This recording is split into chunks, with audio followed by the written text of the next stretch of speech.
사사기의 뜻은 재판이라고 하는 뜻을 갖고 있습니다. 이스라엘은 자기 소견에 옳은 대로 행하는 그들의 죄성 때문에 사사들이 있을 때는 평안함으로 함께했지만 사사들이 부재시에는 어김없이 그들은 타락하고 자기네 뜻을 따라서 죄악을 일삼으며 하나님의 마음을 아프게 하는 안타까운 모습을 보여줬다는 거예요.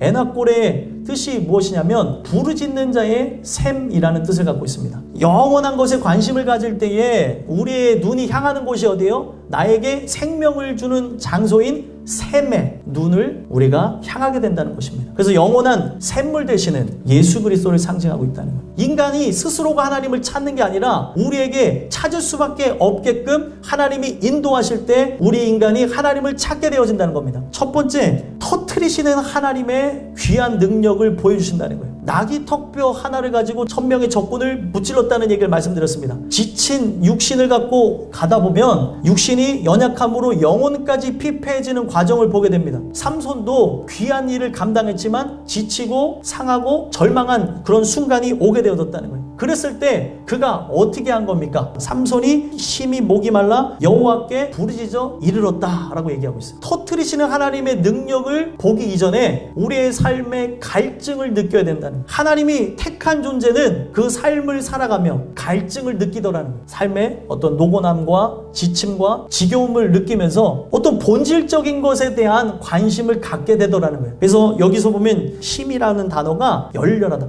막 타오르는 거예요. 그리고 그 다음에 이 목이 말라라고 하는 게 갈증을 느끼다. 하나님이 이렇게 역사하셔서 갈증을 느끼게 하실 때에 부르짖는 것이 나타났다는 거예요. 부르짖는다는 게 이름을 부르는 거예요. 예수 그리스도가 나의 삶에 오시는 거를 눈으로는 못 보지만 삶의 상황, 환경, 형편, 처지를 통해 느끼는 거예요. 그럴 때 인간에게서 나타나는 게 무엇이냐? 부르짖음이라는 거예요. 18절에 중반절에 보니까 삼손이 얘기하기를 주께서 종의 손을 통하여 이 큰 구원을 베푸셨사오나 내가 이제 목말라 죽어서 할례받지 못한 자들의 손에 떨어지겠나이다. 당신이 나를 구원하지 않으면 지금까지 인도하셔서 1000명의 적군들을 무찌르는 역사를 하나님께서 보여주셨지만 이제는 지게 생겼다는 거예요. 우리의 삶에는 눈에 보이지 않는 영적 전쟁이 계속되어지는데 그 싸워가면서 지치고 상하고 절망하고 좌절할 수 있다는 거예요. 그럴 때 우리가 할 수 있는 게 뭐예요? 이 목마름, 이 갈증, 적군들로부터 승리하고 싶을 때 하나님 앞에 개입을 바라며 기도할 때 그분이 도와주실 거라는 거예요. 그래서 하나님이 레이에서 한 우묵한 곳을 터트리시는 하나님의 능력을 보게 되는 겁니다. 이 레이라고 하는 장소는 나귀 턱뼈의 뜻을 갖고 있어요. 삼손이 우연히 나귀 턱뼈를 갖고 각성을 해가지고 그들을 죽인 게 아니라 하나님이 예정한 대로 지금 그의 인생의 수순이 밟아져 가고 있었다는 거예요. 지금 우묵한 곳을 터트리시기 전까지는 뭐예요? 그냥 마른 땅이었어요. 그런데 하나님이 예정하신 수순에 따라 역사하셨더니 샘물이 터졌다는 거예요. 그럼 터트린다는 게 무엇인가? 틈이 생기다, 쪼개다 라는 단어를 갖고 있어요. 여러분들의 생각, 마음속에 틈이 생겨날 때 변화가 생겨나는 거예요. 하나님이 역사하셨더니 내가 품고 있는 생각, 내가 갖고 있는 마음, 지금 내가 추구하는 이 모든 것들이 잘못됐다고 하면서 틈을 내시면서 사망 가운데 있는 여러분들의 인생 가운데 생명력을 불러넣었다는 거예요. 오늘날 여러분들이 그의 이름을 부르짖을 때 여러분들의 심령 안에서 터져 나올 때만이 살아나는 역사가 일어나게 된다는 거예요. 두 번째로는 솟아나게 하시는 하나님의 은혜를 경험해야 된다는 거예요. 우묵한 곳을 터뜨리시니 거기서 물이 솟아나오는지라. 이 생명이 솟아나와서 지금 여러분들이 머물러 있고 그리고 좌절해 있고 고통받아 하는 그곳에서 나오게 되어져야 된다는 거예요. 솟아나온다는 이 단어의 뜻이 어떤 특정 장소에서 나오게 하신다는 거예요. 오늘 나는 절망의 수렁에 좌절의 상태에 머물러져 있고 그리고 세상과 타협하며 이제는 그런 일상이 자연스럽게 스며들어서 뭐가 잘못된지는 모르는 그 상태에서 생명력이 들어와서 나가게 한다는 거예요. 하나님의 역사하심을 통해 틈이 생겨나게 되었다면 그 틈 속에서 무엇이 이제 터져나와야 되는 거예요? 물이, 바로 생명이 바로 솟아나와야 되는 거죠. 그럴 때에 그 목적을 갖고 움직이시는 하나님의 뜻을 따라서 그 장소에서 나가게 하시더라는 거죠.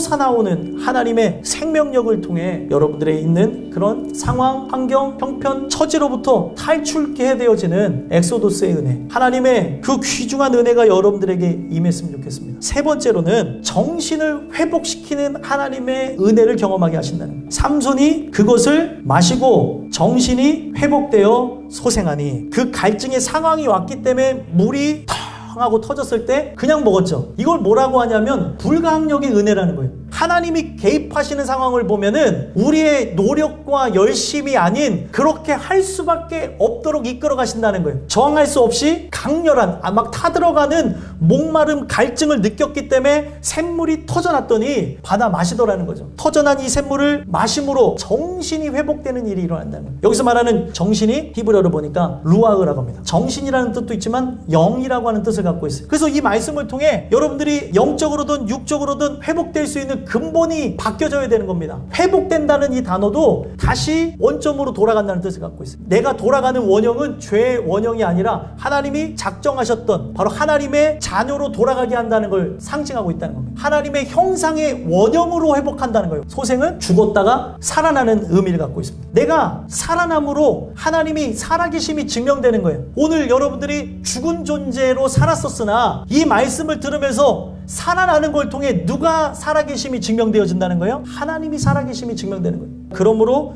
그 샘 이름을 에나꼬레라 불렀으며 그 샘이 오늘까지 레이에 있더라. 실제로 존재하게 된 샘물이 됐어요. 이 이야기를 통해 누구 얘기를 하고 있다고요? 예수 그리스도. 예수 그리스도는 오늘날도 존재하는 분으로서 찾는 이가 마시게 되어지는 영원한 샘물로 역사하고 계십니다. 결국에 이 샘물 삼손이 마시고 난 다음에 블레셋 사람의 때에 삼손이 이스라엘의 사사로 20년 동안 지냈더라. 사사는 영적으로 육적으로 옳은 길을 인도해주는 지도자였습니다. 오늘 그런 지도자를 바로 찾으시면서 하나님이 이 말씀을 통해 저를 부르시고 여러분들을 부르시고 있다는 거예요. 그 말씀의 주인공이 여러분들이 되셔서 여러분 통해 가족들이 구원을 얻고 친지와 주변에 있는 많은 영혼들이 구원을 얻게 되어지는 그런 역사가 여러분들 모두에게 나타날 수 있게 되기를 간절히 소망합니다.